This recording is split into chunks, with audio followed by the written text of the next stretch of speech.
వి gold trusted gold buyers. మీరు తాకట్టు పెట్టిన బంగారాన్ని విడిపించి ఈ రోజు ఉన్న మార్కెట్ ధరకు కొనబడును.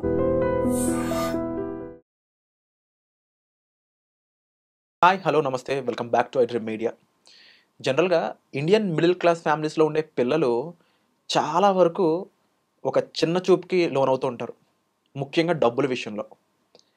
ఈరోజు మనం తెలుసుకోబోయే ఒక వ్యక్తి కూడా చిన్నప్పటి నుంచి వాళ్ళ అమ్మగారిని, వాళ్ళ నాన్నగారిని సమాజంలో ద్వేషించడం కళ్ళ ముందే చూశాడు.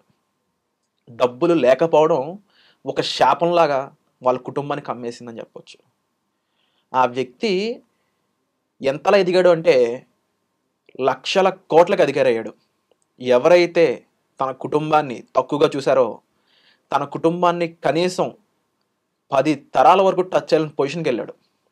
జనరల్గా కేజీఎఫ్ సినిమాలో ఎలివేషన్స్ చూస్తుంటాం, తల్లి కోసం ఇంత బంగారం చేశాడు ఇది అని చెప్పేసి. కానీ నిజంగా ఒక మిడిల్ క్లాస్ వ్యక్తి అవమానానికి గురైతే తాను ఎదగాలని ఫిక్స్ అయితే ఏ రేంజ్కి ఎదుగుతాడు అనేది ఈరోజు ఎగ్జాంపుల్ చెప్తున్నాము. తన క్రిమినల్ అని కొంతమంది అంటూ ఉంటారు, కొంతమంది తను ఒక ఎక్స్పర్ట్ లాగా, తను ఒక అంటే ఒక తెలివైన వ్యక్తిలా చూస్తుంటారు, ఒక గేమ్ చేంజర్లా చూస్తుంటారు. ఆ వ్యక్తి ఎవరు, అతని కథ ఏంటి, ఇదంతా స్టోరీ మొత్తం కూడా ఈరోజు మనకి అనలిస్ట్ పూర్ణచంద్ర గారు చెప్పబోతున్నారు. క్లియర్గా చూద్దాము, ఎపిసోడ్ చివరి వరకు చూడండి. హాయ్ పూర్ణ. హాయ్ విరాట్. ఒక వ్యక్తికి తన కుటుంబాన్ని అవమానిస్తే ఏ రేంజ్లో ఎదగాలి అనే ఎగ్జాంపుల్ తీసుకొస్తానని చెప్పారు మీరు. ఎవరు ఆ ఎగ్జాంపుల్, ఎలా ఎదిగాడు, క్రిమినల్ అని అతను ఎందుకు అంటున్నారు, నిజంగా తన క్రిమినలేనా చెప్పండి. ఒక వ్యక్తి 2 పూట్ల అన్నం తినేకి డబ్బులు లేదు, పెళ్ళి అయిపోయింది, అన్నకి పెళ్ళి అయింది, తమ్ముడికి పెళ్ళి అయింది, ఇంట్లో ఒకే ఇంట్లో మమ్మీ డాడీ అందరు ఫ్యామిలీ అంతా ఉన్నారు, టయానికి ఫుడ్ లేదు, రకరకాల జాబులు ట్రై చేస్తారు, స్టేబుల్ గా ఇన్కమ్ వస్తలేదు. అలాంటి ఫ్యామిలీ నుంచి ఒక ఇండియాని మొత్తం హోల్ ఇండియాని ఆయన స్టాక్ మార్కెట్ రూల్ చేశాడు. అలాంటి వ్యక్తి ఎవరని మీరు గెస్ చేయొచ్చా? The great, the Indian stock market king, the big bull of Indian stock market, the Harshad Mehta. దీని మీద చాలా స్టోరీలు విన్నాను పూర్ణ నేను. అంటే మోర్ దెన్ మోటివేషన్, ఆయన ఇండియన్ స్టాక్ మార్కెట్కి ఎక్కువ నష్టం చేశారనేది విన్నాను. అసలు హోల్ స్టోరీ, ఆయన పాయింట్ ఆఫ్ వ్యూ, ఆయన మైండ్ సెట్, ఆయన కథ ఎలా నడిచింది, సినిమాల్లో రకరకాలుగా చూపించారు, వెబ్ సిరీస్, బట్ ఒక ఎపిసోడ్లో క్లుప్తంగా బ్రీఫ్గా ఎక్స్ప్లెయిన్ చేద్దాము. మీరు కాస్త చెప్పండి, నేను డౌట్స్ ఉన్నాయి నాకు చాలా, ఆడియన్స్ నుంచి కూడా. So let's start about early stages. Okay. So he's a mentor for everybody కాబట్టి I will call him sir Harshad Mehta. Okay. Let's ఇంకా ఆడియన్స్ కనెక్ట్ అవ్వాలంటే ఇప్పుడు స్టాక్ మార్కెట్ లో ఈజ్ అ విలనా, ఈజ్ అ హీరో అనేది పక్కన పెడితే he's an idol for many people. Okay. ఆయన లాగా అవ్వాలని చాలా మంది అనుకుంటారు. So I will call him sir Harshad Mehta. Okay. So basically ఆయన జర్నీ ఎలా స్టార్ట్ అయిందంటే, he was typical very lower middle class family అనమాట. సో ఫ్యామిలీలో వాళ్ళ father and his wife and వాళ్ళ అన్న అండ్ హిజ్ వైఫ్ కూడా ఉన్నారనమాట. సో ఎర్లీ స్టేజెస్ అంటే బీకామ్ మనం చదువుకున్న తర్వాత అరౌండ్ ఒక 3 years 4 years డిఫరెంట్ జాబ్స్ చేశారు. జాబ్స్ చేసినా కూడా తనకు ఒక స్టేబుల్ ఇన్కమ్ లేదు, సొంత ఇల్లు లేదు, ఓకే, బయటికి వెళ్ళి ఫ్యామిలీతో స్పెండ్ చేయాలంటే డబ్బు లేదు. అలాంటి ఒక లోయర్ మిడిల్ క్లాస్ ఫ్యామిలీలో తను పెరిగాడు అనమాట. కానీ చిన్నప్పటి నుంచే చాలా మందికి ఒక బ్రెయిన్లో ఒక స్పార్క్ ఉంటుంది, అరే నేను పెద్దోడయ్యి చాలా పెద్దగా చేస్తాను, నాలో ఈ టాలెంట్ ఉంది, నాకు టైం కలిసి వస్తలేదు, కానీ నాలో ఒక టాలెంట్ ఉందని ప్రతి ఒక్కరికి ఉంటుంది బ్రెయిన్లో. సో అలాంటి వ్యక్తి హర్షత్ మెహతా అనమాట. సో హీ బిలీవ్డ్ హిమ్సెల్ఫ్, నా వల్ల అవుతుంది, నా వల్ల చేయగలుగుతా అని చెప్పి గ్రాడ్యుయేషన్ అయిపోయిన తర్వాత 4 years కూడా he could have stayed in one particular job. కానీ ఒక 4-5 జాబులు మారారు. ఎందుకు? ఇక్కడ నేర్చుకుంటా, అక్కడ నేర్చుకుంటా.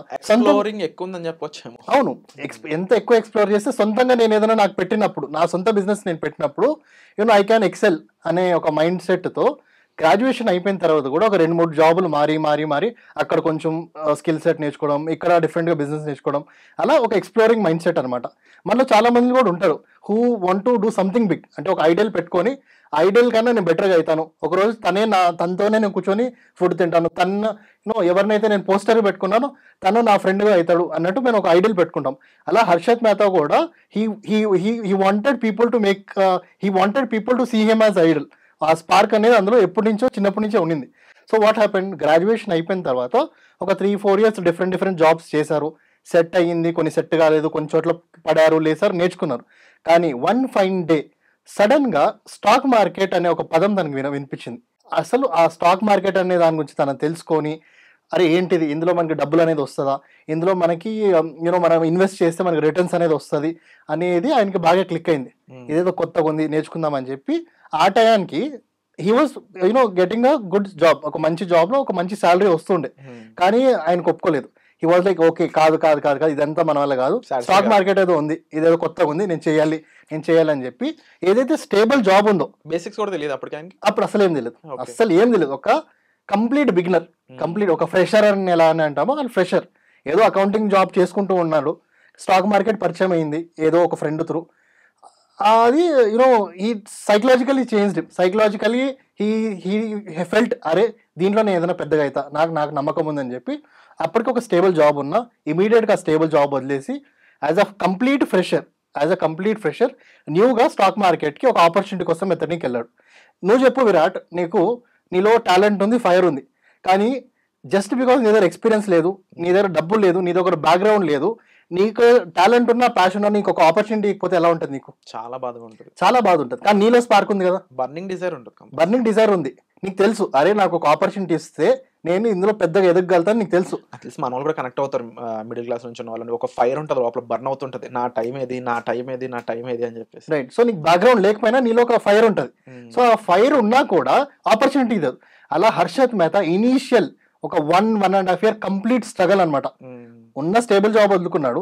ఇక్కడ స్టాక్ మార్కెట్లో ఎవరు ఆపర్చునిటీ ఇస్తలేదు. ఒకటి స్టాక్ మార్కెట్ నేర్పినికి ఎవరు అడిగలేరు, ఎందుకంటే వాళ్ళ ఫ్యామిలీ బ్యాక్గ్రౌండ్, ఫ్రెండ్స్ బ్యాక్గ్రౌండ్ లో ఎవరు లేరు. సరే సరే నేను జాబ్ అన్నా చేస్తాను అని చెప్పి యాజ్ అ బ్రోకర్కి వెళ్ళి నాకు బ్రోకర్గా ఆపర్చునిటీ ఇవ్వండి అని అడిగినా కూడా ఎవరు ఇవ్వలేరు, ఎందుకంటే బ్యాక్గ్రౌండ్ లేదు కాబట్టి, నాలెడ్జ్ లేదు కాబట్టి. సో కంప్లీట్ 1.5 year ఇతను స్టాక్ మార్కెట్లో నాలెడ్జ్ నేర్చుకోవాలన్నా నేర్పించేటోళ్ళు లేరు. అట్లని చెప్పి సరే స్టాక్ మార్కెట్ జాబ్ చేద్దామన్నా కూడా ఎవరు ఆపర్చునిటీ ఇవ్వలేదన్నమాట. అలాంటప్పుడు నువ్వేం చేస్తావు చెప్పు? నీకు ఫర్ ఎగ్జాంపుల్ నీకు మాట్లాడడం చాలా మంచి స్కిల్ సెట్ ఉంది, you are very good team leader, good speaker as well. For example ఇంత టాలెంట్ ఉండి నువ్వు ఒక మంచి ఛానల్కి వెళ్ళి sir I can manage this team, నాకు యాంకరింగ్ ఆపర్చునిటీ ఇవ్వండి అని చెప్పి ఒక 1.5 year డిఫరెంట్ ఛానల్స్ దగ్గర వెళ్ళి నువ్వు ఆపర్చునిటీ అడిగినా నీకు ఇవ్వకపోతే నువ్వేం చేస్తావు? ఒకటి నువ్వు ఓన్ గా స్టార్ట్ చేస్తావు, లేదంటే అసలు నా దగ్గర డబ్బులు లేదురా బాబు, నేను నా జాబ్ నేను వెళ్ళిపోతా, ఏదో ఇష్టం ఉన్నా లేకపోయినా ఈ డ్రీమ్ వదిలేసి నువ్వు వెళ్ళిపోతావు. ఇంకా మన మూవీ ఇండస్ట్రీలో ఇది ఎక్కువ జరుగుతుంటుంది. వస్తారు, ట్రై చేస్తారు, లిటరల్ చాలా కష్టపడతారు, బ్యాక్ వెళ్ళిపోతుంటారు చాలా మంది. రైట్.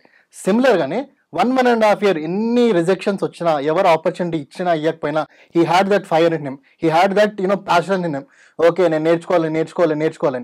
సో ఏం చేసేవాడు, ఎవరైతే చుట్టుపక్కల బిఎస్సి చుట్టుపక్కల ఎవరైతే, బిఎస్సి అంటే Bombay stock exchange, Bombay stock exchange దగ్గర ఎవరైతే జాబర్స్ ఉంటారో, ఎవరైతే బ్రోకర్స్ ఉంటారో వాళ్ళ దగ్గర వెళ్ళి నిదానంగా ఒక 1.5 year టైం స్పెండ్ చేసి చిన్న ట్రేడ్స్ ఎగ్జిక్యూట్ చేసి అరౌండ్ 1.5 year లో ఒక జాబర్ గా ఒక మంచి స్టాక్ బ్రోకింగ్ కంపెనీలో తనకి ఆపర్చునిటీ వచ్చింది అనమాట.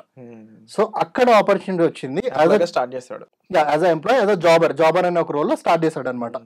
సో దట్స్ వెన్, అంటే జస్ట్ ఇమాజిన్ ఒక 1.5 year హార్ట్ అండ్ సోల్ పెట్టి ట్రై చేసిన తర్వాత ఒక basic job, entry level job as a jobber తనకి స్టాక్ మార్కెట్ ఇండస్ట్రీలో ఒక బ్రోకింగ్ ఫర్మ్ ఇచ్చిందనమాట. Then starts the real game. అక్కడ కొన్ని వేల జాబర్స్ ఉంటారు, కానీ he was the one who had that passion, spark and that excitement to learn. Okay, అందరికి ప్యాషన్ ఉంటుంది, కానీ ఒక excitement to learn, excitement to grow and పడినా లేసినా ఎంత లాస్ వచ్చినా కూడా ఐ విల్ సస్టైన్ అని చాలా తక్కువ మందికి ఉంటాయి. For example as a fresher మీరు నాకు ఒక ఆపర్చునిటీ ఇచ్చినారు ఏదో ఒక జాబ్ రోల్లో, ఫస్ట్ డేనే నేను పెద్ద లాస్ చేస్తే what would be my situation? నేను భయపడి నెక్స్ట్ టైం ఆ రిస్క్ తీసుకోను, లేదంటే ఆ ఆపర్చునిటీ ఇది మన వల్ల కాదని నేను బ్యాక్లాష్ అయిపోతాను. So this was the day 1 of Harshad Mehta. ఒక జాబర్గా తనకి జాబ్ వచ్చిన తర్వాత ఓకే ఒక ట్రేడ్ ఎగ్జిక్యూట్ చేయడానికి తను వెళ్ళినప్పుడు the first trade what he did made a loss to his broker. కొన్ని వేల రూపాయలు లాస్ అయింది. అప్పట్లోనే కొన్ని వేల రూపాయలు యాజ్ అ ఫస్ట్ డే నీకు జాబ్ ఆపర్చునిటీ, అరే పోతే పోనీ డైలీ వీడికి కనిపిస్తున్నారు కదా అని ఒక బ్రోకర్ ఒక ఆపర్చునిటీ ఇచ్చిన ఫస్ట్ డేనే ఒక హెవీ లాస్ తో నువ్వు మీ ఓనర్ దగ్గరికి వెళ్తే just imagine the situation of Harshad Mehta. అంటే ఈ బ్రోకర్ అనే వాళ్ళు ఓన్ గా అప్పుడు పెట్టేవాళ్ళు అంతే కదా? ఎస్, అంటే ఓన్ గా అంటే బేసిక్లీ ఒక బ్రోకింగ్ ఫర్మ్ లో ఇతను ఒక ఎంప్లాయీ లాగా జాబర్ అనే ఒక జాబ్ చూసింగ్ అనేది తన ఓన్ గా డెసిషన్ లేదంటే డిపెండ్స్ అండి. వీళ్ళు చెప్పి బేసిక్లీ జాబర్ ఏంటంటే క్లయింట్ తరఫున కొని అమ్ముతూ ఉంటారు అనమాట. డిసిజన్ వచ్చి క్లయింట్ ప్లస్ ఈ బ్రోకింగ్ ఫర్మ్. ఓకే, ఒకవేళ బై ఛాన్స్ వీళ్ళు బ్రోకింగ్ ఫర్మ్ లో ఏదైనా అడ్వైజరీ తీసుకుంటే బ్రోకింగ్ ఫర్మ్ అని చెప్తారు. అడ్వైజరీ లేదనుకోండి మన క్లయింట్ ఏదైతే చెప్తారో అది కొని అమ్ముతారు అనమాట. సో ఈ ప్రాసెస్లో తెలుసో తెలియకుండా ఫస్ట్ డేనే he made a heavy loss అనమాట. So just imagine 1.5 year opportunity అడిగిన తర్వాత ఫస్ట్ నీకు జాబ్ వచ్చి ఫస్ట్ డే నీకు ఇచ్చిందే నువ్వు హెవీ లాస్ చేస్తే వాట్ ఈస్ యువర్ సిచ్యువేషన్? సైకలాజికల్గా నువ్వేం చేస్తావు? నువ్వు దెబ్బతింటావు. అరే ఇంద్ర ఇది ఇట్లా ఎంత తప్పు అయిపోయింది, ఏమవుతుంది. But he was strong enough. He went, he accepted his mistake. Sir నా దగ్గర తప్పు అయింది, okay, though this is my first day, కానీ ప్లీజ్ నన్ను నమ్మండి, నాకు ఆపర్చునిటీ ఇవ్వండి అని చెప్పి చేసిన తప్పు ఒప్పుకొని then he asked for the second chance. Okay, చాలా తక్కువ మందిలో ఇలా సెకండ్ ఛాన్స్ అడుగుతారు. ఫస్ట్ ఛాన్స్లో భయపడి ఫస్ట్ తప్పైపోయింది ఇంకా మనం ఫస్ట్ తప్పు చేసామని చెప్పి బ్యాక్ స్టెప్ తీసుకుంటారు. అలా కాదు, ఫస్ట్ ఛాన్స్లో తప్పైనా నాట్ ఎన్ ఇష్యూ, మీరు ఆపర్చునిటీ ఇచ్చారో not an issue. Sir I will prove my self in the next third ఫేజ్లో నేను నన్ను ప్రూవ్ చేసుకుంటా, నాకు ఆపర్చునిటీ ఇవ్వండి అని చెప్పి వాళ్ళు ఆపర్చునిటీ ఇవ్వకపోయినా కూడా he was with them for at least ఒక 60 days వాళ్ళ వెనకాల పడి he took his second opportunity అనమాట. అంటే ఇక్కడ చూడండి, once everybody does a mistake, okay, కానీ మిస్టేక్ చేసిన తర్వాత కూడా you should have that passion to go say sorry.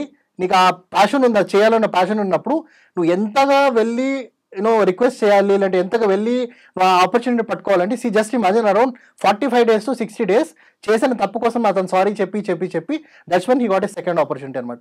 So అలా చాలా తక్కువ మంది అనుకుంటా అంత passion he had about stock market అనమాట. డెఫినెట్లీ అందులో అతని కన్సిస్టెన్సీ కనిపిస్తుంది. ఎందుకంటే ఒక మాట అంటే తీసుకోలేని సిచ్యువేషన్లో ఉంటాం అందరం కూడా.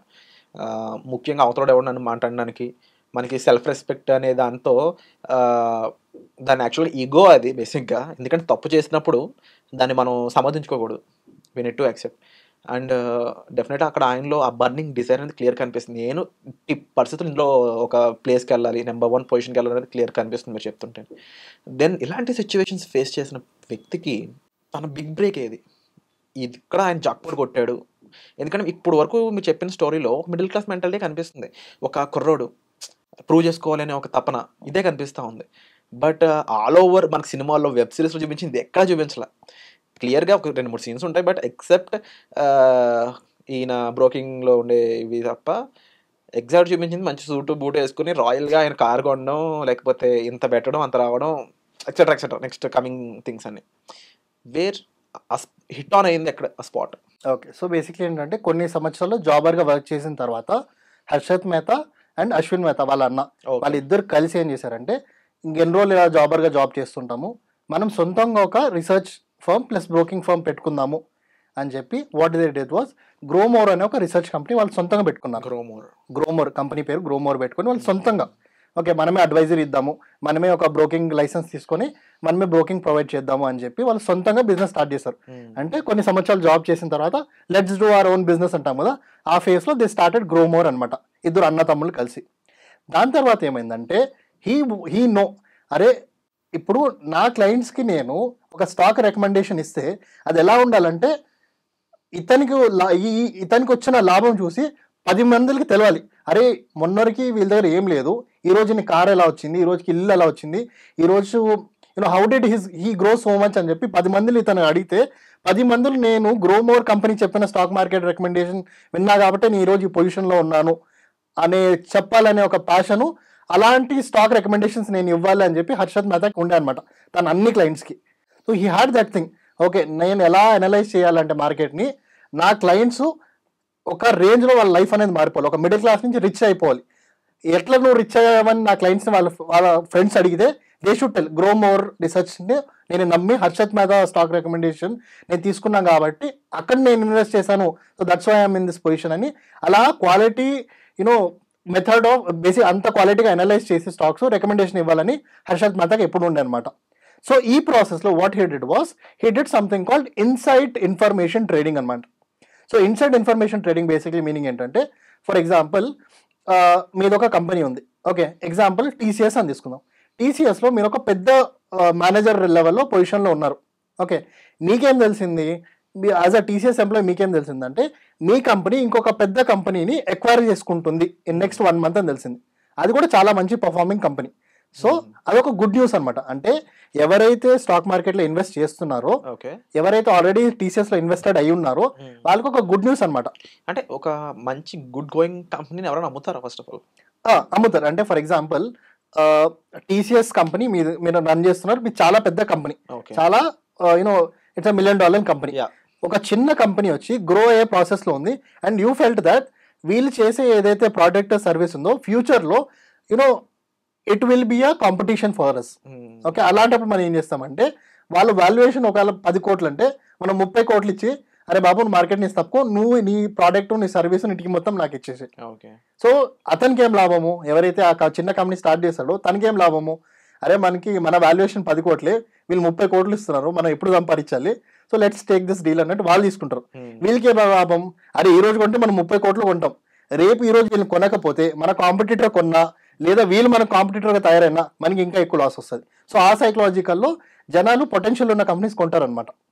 అలా ఫర్ ఎగ్జాంపుల్ ఇన్సైడ్ ఇన్ఫర్మేషన్ ఏంటనేది ఒకసారి చెప్తే జాగ్రత్త వినండి. So Harshad Mehta used inside information, and ఆ ఇన్సైడ్ ఇన్ఫర్మేషన్ యూజ్ చేసుకొని స్టాక్ మార్కెట్ రికమెండేషన్ వాళ్ళ క్లయింట్స్కి ఇచ్చారు. ఇక్కడ డౌట్ ఏంటంటే what is inside information? Inside information అంటే ఒక స్టాక్ మార్కెట్ లో ఒక స్టాక్ ఉంది, ఫర్ ఎగ్జాంపుల్ టీసీఎస్ అనేది లిస్టెడ్ ఉంది, మీరు టీసీఎస్ లో ఒక మేనేజర్ లెవెల్ పొజిషన్ లో ఉన్నారు, మీకేం తెలిసింది టీసీఎస్ వచ్చి ఒక పెద్ద కంపెనీని కొంటుంది అని మీకు తెలిసింది. సైనింగ్ అథారిటీ ఉన్న వాళ్ళకి తెలుస్తుంది. సైనింగ్ అథారిటీ ఎవరైతే ఎక్కువ ఇన్వాల్వ్ ఉంటారు, big position, maybe manager or CEO level అనుకుందాం, అంతే అమ్ముడుపోవడం. సో బేసిక్లీ ఏంటంటే ఇన్సైడ్ ఇన్ఫర్మేషన్ ఏంటంటే మీకు కంపెనీ గురించి తెలిసిన కొంచెం క్రూషియల్ ఇన్ఫర్మేషన్, అది పాజిటివ్ ఇన్ఫర్మేషన్ అవ్వచ్చు, నెగిటివ్ ఇన్ఫర్మేషన్ అవ్వచ్చు, as an employee of that company మీకు ఆ ఇన్ఫర్మేషన్ తెలుసు. సో హర్షత్ మెహతా నేను అనుకుంటే నేను వచ్చి మీతో ఫ్రెండ్షిప్ చేసి మీకు గిఫ్ట్లు ఇచ్చి మిమ్మల్ని మీకు కావాల్సిన రిక్వైర్మెంట్స్ అన్ని తీర్చి ఒక క్లోజ్ ఫ్రెండ్గా అలా డిఫరెంట్ కంపెనీస్లో ఎవరైతే క్రూషియల్ రోల్స్లో ఉన్నారో, చిన్న వాచ్మ్యాన్ నుంచి పెద్ద మేనేజర్, పెద్ద సిఇఓ వరకు ఎవరైతే డిసిజన్ మేకింగ్స్ నుంచి, ఇప్పుడు కొన్ని విషయాలు సెక్యూరిటీ గార్డ్ కూడా తెలుస్తుంది లోపల ఏమేమి జరుగుతుంది, కొన్ని విషయాలు డ్రైవర్స్ కూడా తెలుస్తుంది. అలా చిన్న డ్రైవర్, వాచ్మ్యాన్ నుంచి manager level position, CEO level position వరకు ఎవరైతే ఎంప్లాయీస్ డిఫరెంట్ కంపెనీస్లో ఉన్నారో వాళ్ళతో ఫ్రెండ్షిప్ చేసి వాళ్ళ కంపెనీలో ఏం జరుగుతుందో తెలుసుకొని, ఒకవేళ మంచి గుడ్ న్యూస్ అంటే ఆ గుడ్ న్యూస్ ముందే తెలుసుకొని వీళ్ళకి స్టాక్ రికమెండేషన్ ఇచ్చేవాడు. అంటే గ్రోమోర్లో ఇతని కంపెనీలో ఎవరైతే స్టాక్ రికమెండేషన్ కోసం సబ్స్క్రైబ్ చేశారో వాళ్ళకి తను స్టాక్ రికమెండేషన్ ఇవ్వడం స్టార్ట్ చేసేస్తాడు. అంటే లోపల ఇన్ఫర్మేషన్ తెలుసుకొని అది పబ్లిక్ లో తెలియక ముందే ఇక్కడ స్టాక్ ఇది కొనండి అని చెప్పారు. సో తన క్లయింట్స్ ఏంటి, తన క్లయింట్స్ గుడ్డిగా ఇతను చెప్పేది నమ్మి అక్కడ ఇన్వెస్ట్ చేసేసరికి డబ్బులు ఆటోమేటిక్ వస్తాయి అనమాట. So that is how he got that name of good investor or good trader అనే పేరు స్టాక్ మార్కెట్ లో. అరే ఇతను ఏది పట్టినా అంటే ఏది చెప్పినా it is a very quality stock, 100% ఇది పెరుగుతుంది అన్నట్టు ఆ లెవెల్లో దిస్ ఇస్ హౌ హీ గ్రూ అనమాట, ఇన్సైడ్ ఇన్ఫర్మేషన్ చెప్పి. సో ఎలా ఎదిగిన మన హర్షత్ మెహతా గారు, ఆయనకి అంటే టాప్ పొజిషన్ బేసిక్గా రాకేష్ జుంజున్వాలియా లాంటి వ్యక్తి హర్షత్ మెహతా ఇంకొంచెం కాలం ట్రేడ్ చేస్తే, ఆయన పోలీసులు పట్టుబడడానికి ముందు ఫ్యూ డేస్ బిఫోర్ ఒక statement before he's passing release చేసింది. రాకేష్ జుంజున్వాలియా హర్షత్ మెహతా కంటిన్యూ చేస్తుంటే, ఆయన సక్సెస్ఫుల్గా వెళ్ళుంటే వాట్ ఎవర్ ఆయన చేసిన పనిలో దొరకకుండా రాకేష్ జుంజున్వాలియా గారి హోల్ పోర్ట్ఫోలియో 0 అయ్యేదంట. ఇది ఎంతవరకు నిజం? అండ్ లాస్ట్ డేస్లో ఏం జరిగింది హర్షత్ మెహతా, అది ఎలా పుట్టుకొచ్చింది, ఈ బ్యాంక్స్ మధ్యన బ్యాంక్ రిసిట్, అక్కడ ఆ స్టోరీ చెప్తారా? సో బేసిక్లీ ఏంటంటే తను ఇన్సైడ్ ఇన్ఫర్మేషన్ ఇచ్చి he was actually growing very well అనమాట. సో చాలా మందికి తెలుసు తను ఇన్సైడ్ ఇన్ఫర్మేషన్ తీసుకుంటున్నారని, చాలా మందికి తెలియదు, తెలిసినా తెలియకుండా నడిచిపోయేది. He was having a very good lifestyle అనమాట. కానీ ఇక్కడ ఒక చిన్న పొరపాటు ఆయన ఏం చేశాడంటే బ్యాంక్ రిసీట్ స్కామ్ అని ఒకటి చేశాడు అనమాట. అక్కడ బేసిక్లీ ఏమవుతుందంటే, ఫర్ ఎగ్జాంపుల్ ఇది ఏ బ్యాంక్ అనుకుందాం, ఇది బి బ్యాంక్ అనుకుందాం. సో మనకి మనీ మార్కెట్ అని ఒక కాన్సెప్ట్ ఉంది. మనీ మార్కెట్లో ఒక బ్యాంకుకి మనీ అవసరం, సో ఇంకొక బ్యాంక్ నుంచి అప్పు తీసుకోవచ్చు అనమాట. సో బ్యాంక్ ఏకి డబ్బు కావాలి, బ్యాంక్ బి నుంచి అప్పు తీసుకోవచ్చు, బ్యాంక్ బి నుంచి. సో హర్షత్ మెహతా ఏం చేశాడంటే ఈ బ్యాంక్ ఇంకొక రూల్ ఏంటంటే బ్యాంక్ ఏకి బ్యాంక్ బికి మధ్యలో స్టాక్ బ్రోకర్ ఆర్ ఆ బ్రోకర్ ఉండాలి. బ్రోకర్ ఉండే బ్రోకర్ త్రూ ట్రాన్సాక్షన్ అనేది జరగాలన్నమాట. సో డైరెక్ట్గా వీళ్ళు కమ్యూనికేట్ చేసుకోలేరు. సో హర్షత్ మెహతా ఏం చేశారంటే బి బ్యాంక్ దగ్గరికి వెళ్ళి ఫేక్ బిఆర్ అంటే fake government securities of bank A నా దగ్గర ఉంది కానీ ఫేక్ అని చూపించకుండా జెన్యున్ అని చూపించుకొని ఫేక్గా ఏ బ్యాంక్లో ఉన్న ఎవరైతే ఎంప్లాయీస్ ఉన్నారో వాళ్ళ దగ్గర ఫేక్ బిఆర్ జనరేట్ చేయించుకొని, అంటే ఈ బిఆర్ బేసిక్లీ మీనింగ్ ఏంటంటే ఏ బ్యాంక్కి సంబంధించిన ఏవైతే గవర్నమెంట్ సెక్యూరిటీస్ ఉన్నాయో అయితే డైరెక్ట్గా మనం ట్రాన్స్ఫర్ చేయలేం కాబట్టి బిఆర్ అనే ఒక డాక్యుమెంట్ త్రూ తాకట్టు పెట్టేవాళ్ళు మన భాషలో బేసిక్లీ. సో ఈ ఫేక్ బిఆర్ని ఈ ఎంప్లాయీస్ అయినా జనరేట్ చేయించుకొని అతను బి బ్యాంక్కి వెళ్ళి అరే బాబు ఏ బ్యాంక్కి డబ్బులు కావాలి నువ్వు నా అకౌంట్కి ట్రాన్స్ఫర్ చేస్తే నేను వాళ్ళు ఇచ్చుకుంటాను ఈ డ్యూరేషన్ కోసం అన్నట్టు ఇక్కడ డబ్బులు తీసుకొని ఈ డబ్బులు ఏం చేశాడంటే వీళ్ళకి ఇవ్వకుండా అసలు వీళ్ళకి అవసరం లేదు కానీ అతను ఫేక్గా క్రియేట్ చేసి ఈ డబ్బులు ఏదైతే బి బ్యాంక్ ఇచ్చిందో ఆ డబ్బులు అన్ని తీసుకుని వెళ్ళి స్టాక్ మార్కెట్లో ఇన్వెస్ట్ చేయడం స్టార్ట్ చేశాడు. అలా ఒక పర్టికులర్ కంపెనీ జస్ట్ ఒక ఎగ్జాంపుల్ ఇస్తా, ఏసీసీ అనే ఒక కంపెనీని 200 రూపీస్ దగ్గర ఉన్న కంపెనీని 9,000 వరకు పంప్ చేశాడు. 200 దగ్గర ఉన్న ఒక పర్టికులర్ కంపెనీ ఒక స్టాక్ ని కొన్ని వేల times, almost 1000 times, more than 1000 times, కొన్ని వేల డేటా టైమ్స్ లో మ్యానిపులేటెడ్ అనమాట. అంటే జస్ట్ 200 రూపీస్ దగ్గర ఉన్న స్టాక్ ని ఏసీసీ కంపెనీ స్టాక్ ని 9,000 రూపీస్ వరకు తీసుకెళ్ళాడు అనమాట. బేసిక్లీ హీ పంప్డ్ అనమాట. He is bullish in nature. Okay, ఇక్కడే వాట్ హ్యాపెండ్ వాస్ ఇలా ఇతను పంప్ చేసుకుంటూ వెళ్ళాడు అంతా ఓకే, కానీ కొన్నిసార్లు ఏమవుతుంది అంటే డిలే ఆఫ్ పేమెంట్ అలా కొన్నిసార్లు జరుగుతూ ఉంటుంది. సో అలా ఇక్కడ బి బ్యాంక్ కి డౌట్ వచ్చింది, కొన్నిసార్లు ఏ బ్యాంక్ కి డౌట్ వచ్చింది. సో ఇక్కడ ఏ బ్యాంక్ లో ఒక ఎంప్లాయ్ ఏం చేశాడంటే తనకి బాగా ఎక్కడో తేడా కొట్టింది, ఏదో అనే డౌట్ వస్తుంది కదా. ఇప్పుడు వాళ్ళ చుట్టుపక్కల ఉన్న కొలీగ్స్, లక్కీ భాస్కర్, సో ఇప్పుడు చుట్టుపక్కల ఉన్న కొలీగ్స్ ఏదో ఒకటి చేస్తుంటే మనకు డౌట్ వస్తుంది తేడాగా. సో ఆయనకి డౌట్ వచ్చింది అనమాట. డౌట్ వచ్చింది, ఈ ఎంప్లాయ్ ఏ బ్యాంక్ లో ఉన్న ఒక ఎంప్లాయ్ ఏం చేశాడంటే సుచేత దలాల్ అని ఒక జర్నలిస్ట్ కి వెళ్ళి మొత్తం చెప్పేశాడు అనమాట, ఇక్కడ ఏదో పెద్ద స్కామ్ జరుగుతుంది, ఆ స్కామ్ వెనకాల Harshad he was just reporter అనమాట. బేసిక్ ఒక ఎంప్లాయ్ ఒక ఏ బ్యాంక్ లో he was just an employee. ఆ ఎంప్లాయ్ వచ్చి ఒక రిపోర్టర్, సుచేత దలాల్ అని ఒక రిపోర్టర్, బిజినెస్ రిపోర్టర్కి వెళ్ళి మొత్తం చెప్పేశాడు అనమాట, మేడం ఈ మా బ్యాంక్ లో ఏదో పెద్ద స్కామ్ జరిగేటట్టు నాకు అనిపిస్తుంది, ఈ స్కామ్ వెనకాల the big bull Harshad Mehta ఉన్నాడు అని చెప్పేశారు. సో ఎవరు నమ్మలేదు, ఏడేరో పిచ్చోడు అసలు హర్షత్ మెహతా. ఇప్పుడు Harshad Mehta stock market king, stock market లో ఏదున్నా హర్షత్ మెహతా నడుస్తుంది. అలాంటిది హర్షత్ మెహతా స్కామ్ చేశాడు అంటే ఎవరైనా నమ్ముతారా? నమ్మలేదు. ఇంకెవరికి డౌట్ రాలేదా ఆయన చెప్పింది మాత్రం ఎందుకు అంత హిట్ అవుతుంది అనేది? ఎలా ఉంటది అంటే ఆర్డినరీ పీపుల్ కి ఏమనిపిస్తుంది, ఫుల్ నాలెడ్జ్ ఉందేమో అందుకే అన్నట్టు అనిపిస్తుంది. వాట్ అబౌట్ హిస్ పీర్ అంటే తన ప్యారలల్స్, రాకేష్ జుంజున్వాలా వాళ్ళందరూ తెలుసు,